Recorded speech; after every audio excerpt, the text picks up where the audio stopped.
इलाहाबाद मागाम में ट्रेन पटरी से उतर गई है। जान माल का नुकसान नहीं हुआ है। रेल प्रशासन के वरिष्ठ अधिकारी मजहामा पहुंचकर हादसे का जायजा ले रहे हैं। ट्रेन बानिहाल से बारामूला जा रही थी।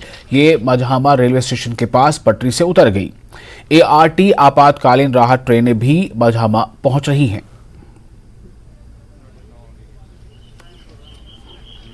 नाज़रीन, अभी हम मौजूद है यहाँ मजहामा में और अभी यहाँ पे एक्सीडेंटल जो रिलीफ ट्रेन होती है वो यहाँ बडगाम से पहुँची है अभी जो इसके अधिकारी है, इसमें जो अहदेदार है वो पहुँचे हैं, यहाँ पे इंजीनियर्स है और वो यहाँ पे इस ट्रेन का जो हादसा पेश आया है अभी वो जायज़ा लेंगे और जांच लेंगे और किस तरह यह हादसा पेश आया है।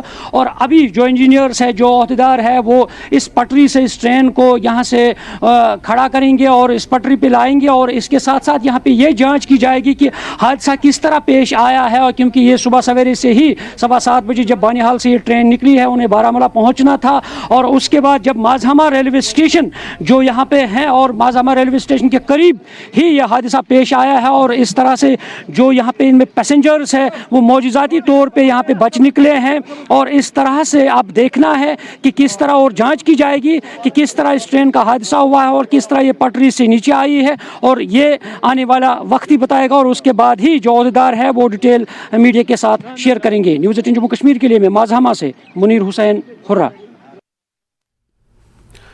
सरकारी सूत्रों के अनुसार केंद्र सरकार जम्मू कश्मीर विधानसभा चुनाव के लिए पूरी तरह तैयार है। इस बारे में ऐलान जल्द संभव है। सरकार चाहती है कि लोकतांत्रिक प्रक्रिया आकार ले। कहा जा रहा है कि केंद्र सरकार जम्मू कश्मीर में 370 के बाद से प्रगति से काफी संतुष्ट है और सरकार को लगता है कि स्थानीय लोग चुनाव प्रक्रिया में भाग लेने के लिए तैयार हैं और आतंकी कैडर में शामिल होने वाले स्थानीय लोग भी बहुत कम हैं। इस चुनावी घोषणा से पहले इस बात की प्रबल संभावना है कि बड़ा फेरबदल भी हो सकता है।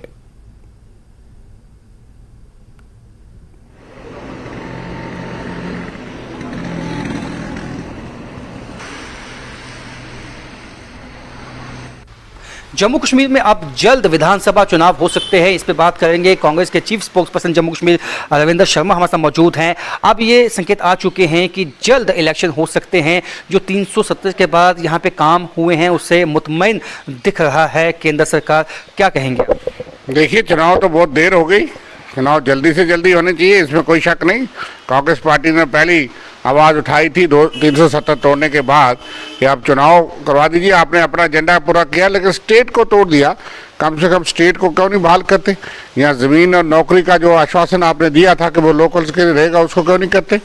और चुनाव कराइए, मिलिटेंसी और टेररिज्म को काबू करिए, क्योंकि तमाम माइनॉरिटी के लोग जो है कश्मीर वादी से जितने मुलाजिम हैं, जितने लोग 10 या 12 सालों में पिछली सरकारों में कांग्रेस ने, NC ने उसके दौरान गए थे, वो वापस आ गए जम्मू में। जम्मू के मुलाजिम जम्मू में धरने पे है 6 महीने से।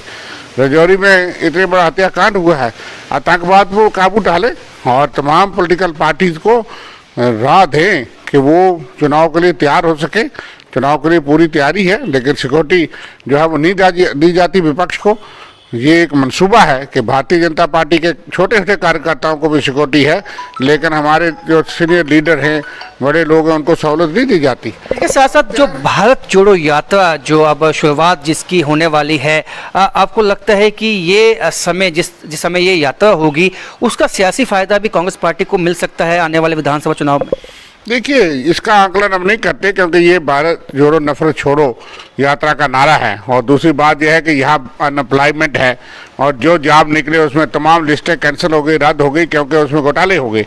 और उसके बाद जो है यहाँ पे महंगाई, बेरोजगारी, यहाँ पे छोटी छोटी तजारत भी वो बाहर के बड़े बड़े ठेकेदार ला करके उनको दे दी गई है और लोगों के पास रोजगार नहीं रहा।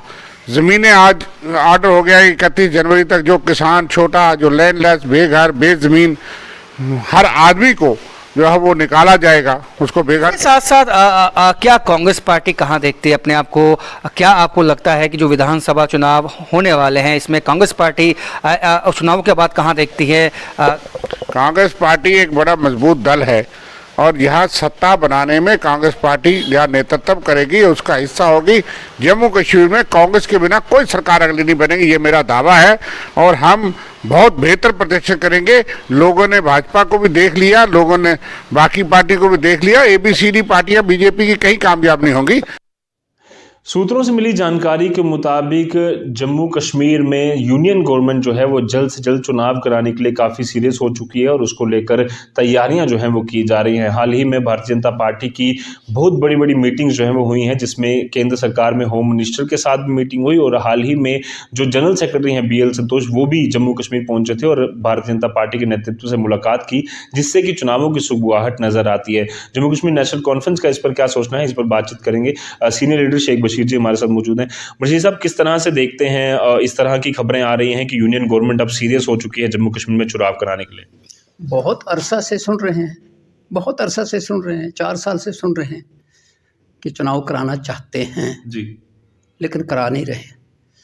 यूनियन गवर्नमेंट आपने नाम लिया, यूनियन गवर्नमेंट किस चीज़ का इंतज़ार कर रही है? डिलिमिटेशन भी हुआ जी, वोटर लिस्टें भी बन गई और उसके बाद लोगों को यही इंतज़ार था कि ये चुनाव अनाउंस करेंगे। जी। अब अगर वो नहीं कर रहे हैं, प्राइम मिनिस्टर नरेंद्र मोदी जी एक स्टेटमेंट दे दें कि हम कराना चाहते हैं, होम मिनिस्टर दे दे स्टेटमेंट कराना चाहते हैं। अब बीजेपी के अंदर जो बातें आपने कही हैं वो कराना चाहते हैं, वो सिग्नल दे रहे हैं कि चुनाव कराएंगे। तो जब तक इलेक्शन कमीशन ऑफ इंडिया बाज़ाब्ता नोटिफिकेशन नहीं निकालेगा तब तक कुछ नहीं कहा जा सकता। और जिस तरह से अमित शाह का दौरा भी है आज यूनियन होम मिनिस्टर का, इसके अलावा बड़ी जम्मू कश्मीर की भारतीय जनता पार्टी भी दिल्ली में उनसे मुलाकात करती है, कई सारी रिव्यू मीटिंग्स लगातार चल रही है। इस तरह इससे लगता नहीं है कि कहीं ना कहीं वो सीरियस हो रहे हैं? कभी सीरियस नहीं थे। अभी थोड़ा ही अरसा हुआ अमित शाह साहब यहाँ जम्मू में थे, रजौरी में ही थे, बारामूला में भी थे। अभी ज़्यादा देर नहीं हुई, मुझे लगता है अभी 2-3 महीने ही हुए कि वो उधर भी थे इधर भी थे। अब इन 2-3 महीनों में क्या हुआ कि वो आएंगे, उसके बाद अनाउंस करेंगे। आजकल लेटेस्ट टेक्नोलॉजी है, सब कुछ किया जा सकता है, उसके ऊपर इतना खर्ची करने की भी ज़रूरत नहीं है।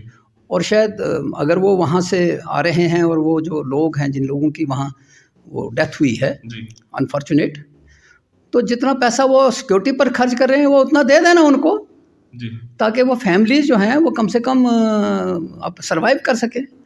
ग्राउंड रियलिटीज़ तो बड़ी ख़राब हैं, सिर्फ उनको आके देख के जाना से कोई मतलब तो नहीं ना बनेगा।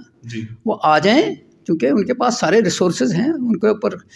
चूँकि आज मुझे लगता है कि होम मिनिस्टर साहब वहाँ जा रहे हैं, लेकिन सवाल यह है कि जितना पैसा वो वहाँ पहुँचने पर खर्च कर रहे हैं उतना उन्हीं को दे दें, ताकि वो फैमिलीज जो हैं वो ज़िंदा रह सकें। जिस दिन इलेक्शन अनाउंस होगा उस दिन हम भी कहेंगे कि वाकई इलेक्शन होने वाले हैं। और सारी जो जम्मू कश्मीर के लोग हैं वो इस बात का बेसब्री से इंतज़ार कर रहे हैं। जम्मू कश्मीर के लोग बुरी तरह घिरे हुए हैं, रोज़ नया नया ऑर्डर इशू हो रहा है, बाबू लोग ऑर्डर इशू कर रहे हैं, लोग परेशान हैं।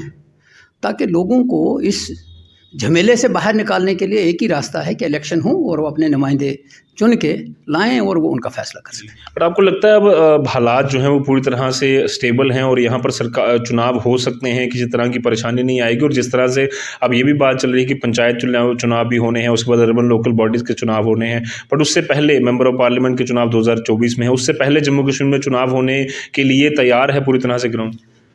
चुनाव हालात ठीक होने का रोज़ाना दावा करते हैं बीजेपी वाले भी। डीजीपी साहब रोज़ाना एक स्टेटमेंट देते हैं कि जनाब सब कुछ ठीक है। तो मुझे लगता है कि सब कुछ अगर ठीक है तो इलेक्शन अनाउंस हो, तो इसका फिर किस चीज़ का इंतज़ार है? क्योंकि हम तो ये समझते हैं कि 5 अगस्त 2019 के बाद कहते थे बस जनाब अब तो सब कुछ ख़त्म हो गया, बस सब कुछ ठीक है। तो हम तो ये इंतज़ार करें जब ठीक है तो कराओ, लेकिन नहीं हो रहा है। अब 19 के बाद अब आज 23 है, तो आप देख लीजिए। धन्यवाद हमसे बातचीत के लिए। तो साफ तौर पर आपने सुना कि जम्मू कश्मीर नेशनल कॉन्फ्रेंस का क्या कहना है, और साफ तौर पर ये भी लगातार उम्मीद लगाकर बैठे हैं कि चुनाव होने चाहिए। और जिस तरह से अगर भारतीय जनता पार्टी या केंद्र सरकार कहती है कि जम्मू कश्मीर में हालात ठीक हैं, तो जल्द से जल्द चुनाव अनाउंस हो और आम जनता को मौका मिले कि वो अपने चुने हुए नुमाइंदे जो हैं वो असेंबली में भेज सके और उनके फैसले जो हैं वो कर सके। ये जो इलेक्शन की डेट्स के बारे में चर्चा हो रही है कि इलेक्शन अप्रैल मई में होंगे, ये तो बीजेपी ने कहा है. We don't want a word from BJP. We want a word from Election commission of India, या अगर पंचायत इलेक्शन करने हैं तो स्टेट इलेक्शन कमीशन से. मुझे इस वक्त TN सेशन की याद आ रही है. जब वो चीफ इलेक्शन कमिश्नर थे तो उन्होंने पूरे देश और पूरी दुनिया को बताया था कि इलेक्शन कमीशन ऑफ इंडिया कितना इंडिपेंडेंट, कितना पावरफुल और कितना इफेक्टिव है. तो ये गोल्डन अपॉर्चुनिटी है इलेक्शन कमीशन ऑफ इंडिया और स्टेट इलेक्शन कमीशन के लिए कि वो इंडिपेंडेंट होके अब अपनी तरफ से हमें बता दी कि कौन से इलेक्शन और कब हो रहे हैं. हमें बीजेपी की तरफ से इलेक्शन डेट्स नहीं चाहिए.